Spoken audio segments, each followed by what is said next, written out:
All right. Hey, YouTube, I'm Lucky, and today is Thursday, and that means it's time for the TWAB. And no surprises here, Bungie actually addresses the topic of trials yet again. This is like the fourth week in a row. I mean, it feels like this season is literally a trials-focused season, and it's really not even meant to be. It's just a trials revamp.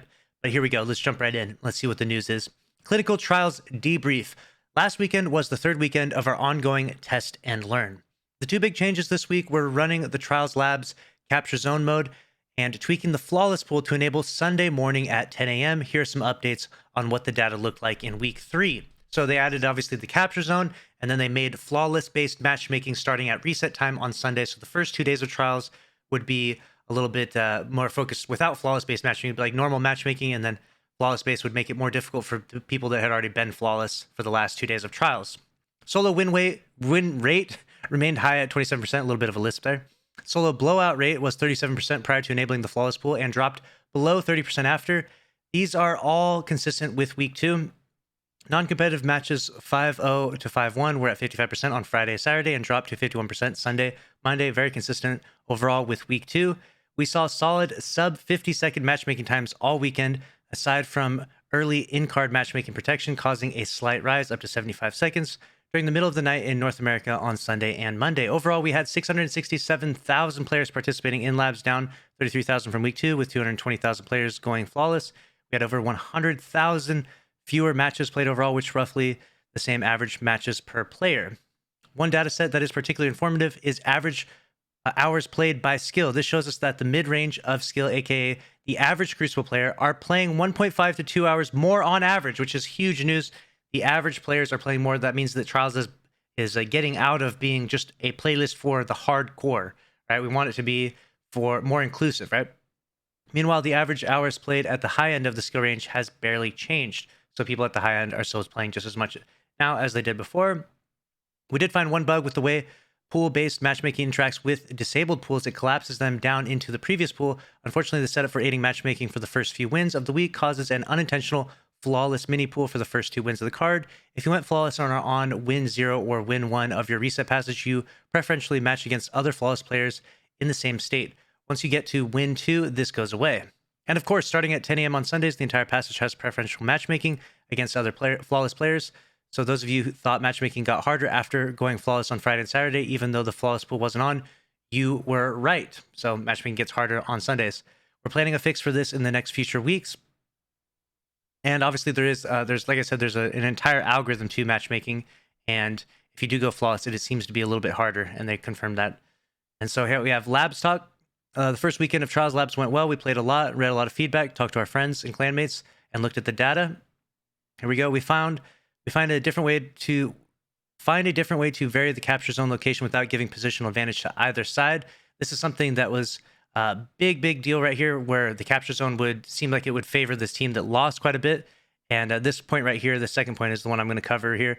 The current method uses the central tiebreaker position as center and A and C positions from control during advantage rounds. We use those points to get the mode into testing quicker, but unfortunately that had the side effect of giving one side an advantage.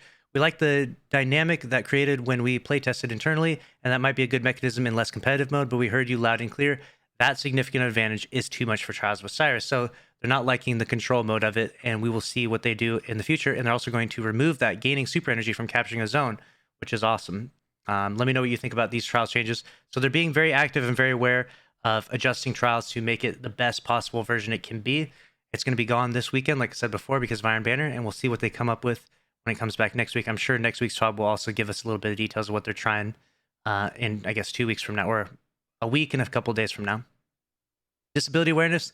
They're doing an entire thing with accessibility, allowing more people who have disabilities to be able to play Destiny, a really good thing that they're working on there. And Threads of Light, if you have some fashion, you can always tag hashtag Threads of Light on Twitter, show off your Guardian. These are all the winners here from this week. And then we're going to hop into the GMs. The GMs are coming up next week, GM time. Next week, Grandmaster difficulty unlocks for Nightfalls. First up this season, you'll be going into the Hollowed Lair to face against the Fnatic and his Horde of Scorn. Be careful, Dead Thing, as the Scorn have recently discovered ways to wield stasis. Keep that in mind. Here's a quick recap of what's coming. You're going to need to be 1345. The Grandmaster catch-up node will become available at the same time Grandmaster difficulty is available, so as long as you have the Conqueror title but have not yet gilded it this season. Grandmasters will have already gone live by the time this change comes later in the season, but the catch-up node will be available when Grandmasters first start in seasons going forward. So there's going to be a little node there so that we can catch up if you don't go week by week, so that we can get that Conqueror title. The loot is not going to be anything too crazy. There's just going to be the Adept Hothead and the Adept Palindrome, and all the other Nightfall weapons right now are going to have the Adept versions. They're adding a few mods in there, like the Impact, Charge Time, Blast Radius, and Projectile Speed. The only Adept mod that you can't get in Grandmasters now will be Adept Icarus Grip. That will be the only one that's available only exclusively into Trials, which makes a lot of sense because it's a PvP mod anyways. You don't even need Adept Icarus Grip in PvE. So that is kind of a good incentive to keep people getting to play Trials a little bit more. There's that one really cool mod that works really well on Adept weapons.